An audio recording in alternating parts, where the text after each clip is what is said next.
Página 19. Creer, saber, conocer, por Luis Villoro, 1982. Continuamos con la introducción. 0.4. Problemas planteados. Tanto el análisis tradicional, basado en el TT-test, como el enfoque alternativo del Menon, plantean complejos problemas. Podríamos resumirlos en 3 renglones principales. Primero, el saber se analiza como una especie del género creencia. Pero, ¿qué es creencia? Estamos ante un concepto vago e impreciso. Por una parte, es menester distinguirlo de otros estados internos del sujeto, como intenciones, actitudes, afectos. La creencia forma parte de una personalidad, está enlazada con otros elementos psíquicos, como motivos, propósitos, razones. Para tener un concepto más claro de creencia, y por ende de saber, es indispensable precisar las relaciones entre esos conceptos. Por otra parte, el Menon tiene razón, cualquier definición de creencia debe dar cuenta de su propiedad de conducirnos por el camino de la risa. ¿Cómo analizar tanto la creencia como el conocimiento, de modo que nos expliquen su relación con la práctica? Este problema supone otro inicial: si la creencia es un estado interno del sujeto, ¿cómo podemos conocerla? ¿No será menester comprenderla en relación con el comportamiento observable del sujeto, con su acción? TV escribe: puedo creer en lo que sea, pero lo real, es la acción, el resultado, el entregable. Si nada entrego, solo estoy jugando de manera cómica y absurda. Todo lo que hay afuera, se sustenta en acciones, no en lindas palabras o creencias.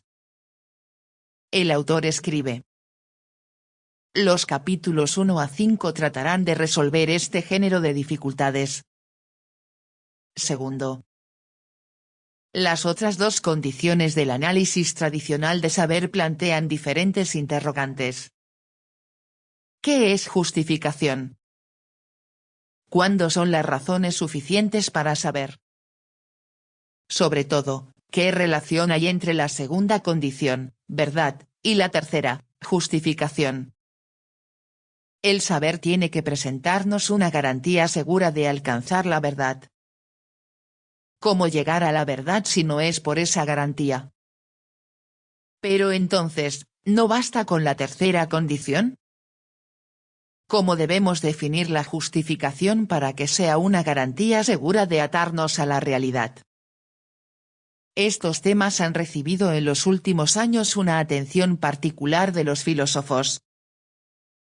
Muchos han puesto en duda que las 3 condiciones basten para definir el saber y han propuesto añadir condiciones suplementarias, pero el problema no ha recibido una solución definitiva. Como veremos, está ligado a la falta de precisión en el concepto de razones suficientes. En los capítulos 4 a 8 se plantearán estas preguntas. Uno de sus resultados será una revisión del análisis tradicional de saber. Tercero, la definición tradicional se aplica a un tipo específico de conocimiento, el que se expresa gramaticalmente con el verbo saber seguido de una oración en acusativo, saber que, tal o cual cosa. Pero hay otras formas de conocimiento, por ejemplo, las que pueden expresarse con otros usos de saber, saber lo que hacen, saber lo que pasa, o bien con el verbo conocer seguido de un sustantivo, conocer a un amigo, conocer una ciudad. ¿Son esas formas reducibles a la primera? Si no lo fueran, la definición tradicional de saber, basada en el TT-test, solo se aplicaría a un tipo de conocimiento. El enfoque del Menon, en cambio, podría referirse también a las otras formas de conocimiento. Al hacer justicia a su intuición básica, el Menon nos indicará el camino para llegar a una definición más amplia, que pueda aplicarse a varios tipos de conocimiento. Al hacerlo, trataremos también de esclarecer la relación del conocimiento con los fines e intereses que nos mueven. Este es el último problema de este trabajo. Lo examinaremos en los 4 capítulos finales. 0.5. Sobre el método. Tales son nuestros problemas. Antes de empezar a examinarlos, tenemos que aclarar algunas cuestiones de método. Podemos llamar conceptos epistémicos a una familia de nociones que se refieren a las actividades de conocimiento y sirven para describirlas. Definiríamos entonces la teoría del conocimiento como un análisis, clarificación y sistematización de los conceptos epistémicos. Desde siempre nos hemos referido con esos conceptos a múltiples actividades, las formas de conocimiento son muchas. Sin embargo, 2 prejuicios, frecuentes en la actualidad, tienden a restringir considerablemente su uso. Al primero podríamos llamarlo prejuicio cientificista, consiste en la tendencia a restringir la teoría del conocimiento al estudio de los conceptos científicos. El fabuloso desarrollo de la ciencia incita a verla como la forma paradigmática de conocimiento, pauta y norma en que medir cualquier otra. Así, el contenido de la epistemología se identifica, a menudo, con el de la filosofía de la ciencia. Reducir el conocimiento válido al saber científico ha sido un programa del positivismo. Pero la ciencia, con ser la más segura de las formas de conocimiento, es solo una de ellas. Por una parte, el discurso científico supone un conocimiento anterior a cualquier teoría sistemática, se levanta sobre la base de un conocimiento natural, previo a la ciencia, compartido por todos los hombres. La frontera entre ese conocimiento y el saber científico es, a menudo, artificial, porque las operaciones de conocimiento de uno y otro no son esencialmente heterogéneas. La ciencia suele añadir precisión y control racionales a procedimientos cognoscitivos ya usados para resolver problemas de la vida práctica cotidiana. Por otra parte, no solo durante los milenios anteriores a la aparición de la ciencia moderna, sino aún hoy, los hombres han aplicado los términos epistémicos a muchas otras formas de actividad cognoscitiva. Frente al saber científico, la mayoría orienta su vida por otras formas de conocimiento. El sentido común, la moral, la religión también pretenden suministrar conocimientos, ¿y no hay acaso un conocimiento en el arte, en la literatura, en la poesía? Para muchos no es la ciencia, sino alguna forma de sabiduría la manifestación suprema del conocimiento. Sea el que fuere el valor de esas pretensiones, lo cierto es que los conceptos epistémicos no se reducen al campo de la ciencia.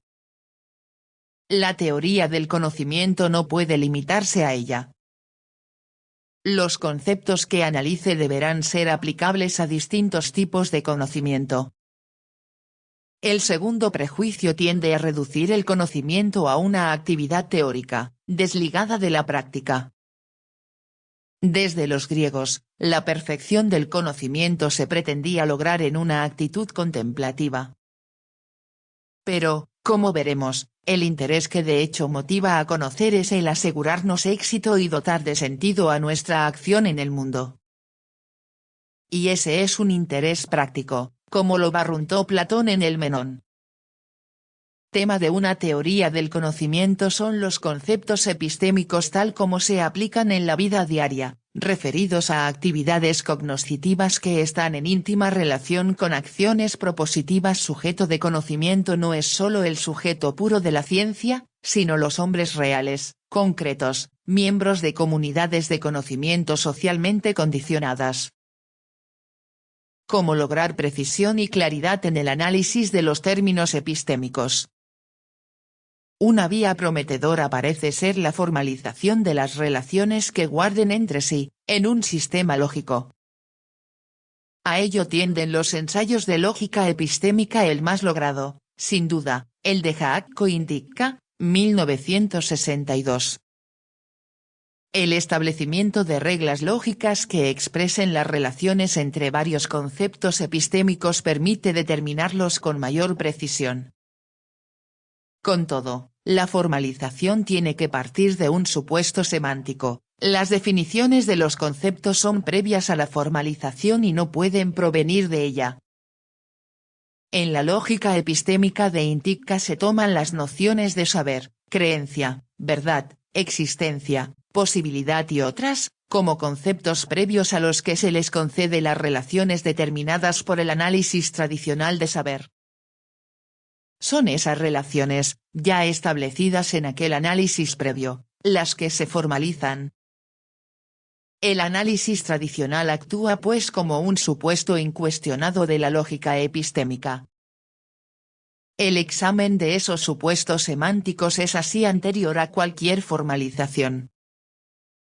Y ese examen ya no puede acudir a un lenguaje formal, sino al uso de los conceptos en el lenguaje ordinario. Esta observación no elimina, por supuesto, la utilidad del enfoque formal, una vez que se han discutido y precisado sus supuestos semánticos. Pero lo excluye de nuestro trabajo, el cual está dirigido justamente al examen de esos supuestos. Lo anterior no debe arredrarnos. La filosofía ha consistido siempre en un examen de los conceptos a partir de sus múltiples usos en el lenguaje ordinario.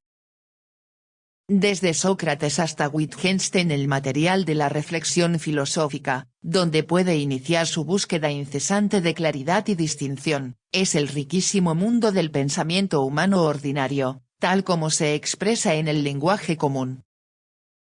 Sin embargo, los significados del lenguaje ordinario suelen ser oscuros y confusos. Muchos términos son usados sin precisión, sus fronteras de aplicación son vagas, a menudo una misma palabra puede tener varios significados y expresar conceptos epistémicos diferentes. Sobre todo, en el lenguaje común no están sistematizados los conceptos, de modo que no se expresan sus relaciones lógicas. Al análisis filosófico le corresponde la clarificación, distinción y sistematización de esos términos, hasta llegar a un sistema ordenado de conceptos definidos con cierta precisión.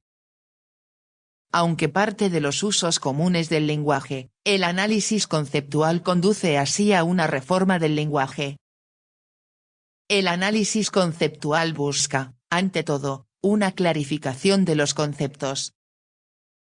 Para ello tiene que partir de los significados usuales de los términos, examinar sus distintos usos en diferentes situaciones, variarlas en ejemplificaciones sucesivas, hasta dar con un núcleo de significado que permanezca a través de todas las variantes. Este núcleo puede expresarse en las condiciones necesarias y suficientes de aplicación del concepto.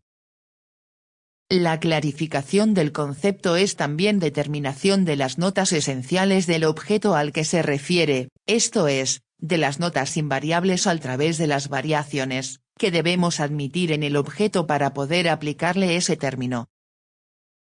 Este proceso no difiere sustancialmente del método de las variaciones de la fenomenología.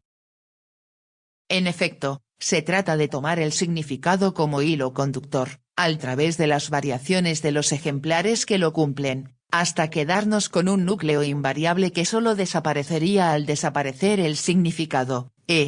Husserl, 1939, p. 411. La clarificación conduce, a la vez, a una precisión del concepto y a una determinación de las notas esenciales del objeto.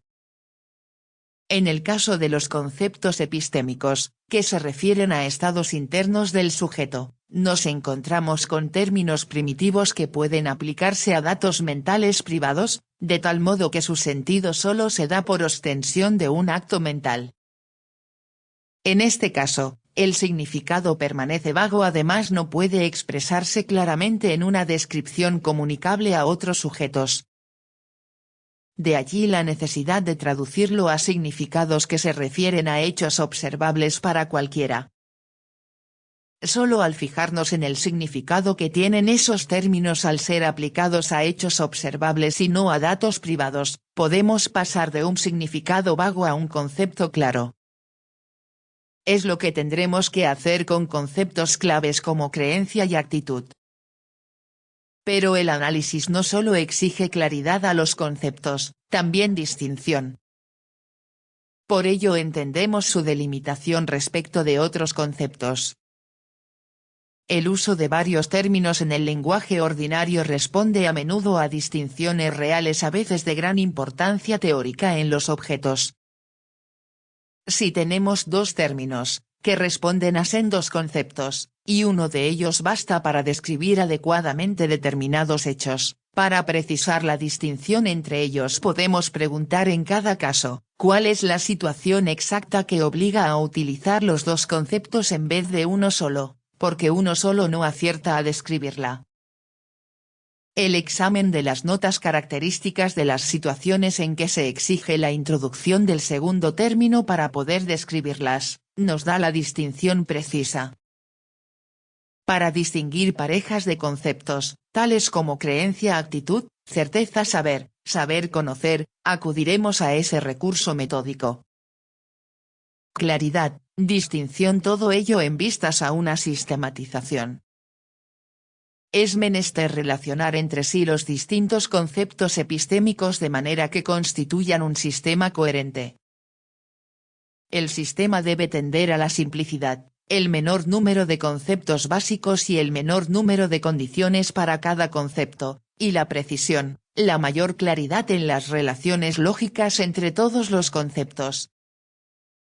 No puede constituir propiamente una teoría, no comprende, en efecto, enunciados generales que sirvan para explicar los hechos de conocimiento. Pero sí puede ofrecer un modelo conceptual que permita una interpretación más precisa del conocimiento. Y solo sobre la base de un modelo semejante puede elaborarse cualquier teoría. Pero el objeto de nuestro estudio son los conceptos epistémicos tal como operan en hombres concretos, reales, determinados por motivos personales, condicionados por circunstancias sociales. Considerados en concreto, creencia y conocimiento no son ajenos a la voluntad, ni al deseo, solo pueden entenderse en sus relaciones con otros conceptos que atañen a la razón práctica. La sistematización de los conceptos epistémicos no puede ser cerrada, nos remite a los fines y a los valores del individuo y de la sociedad en que está inmerso. Por ello nuestro análisis de los conceptos epistémicos terminará con un examen de los intereses que motivan el conocimiento y las normas que pueden regularlo. Porque la teoría del conocimiento no se entiende sin su relación con los fines del hombre en sociedad y, en último término, sin una ética. El estudio desembocará, así, en el esbozo de una ética de las creencias. Fin de la introducción. Página 24.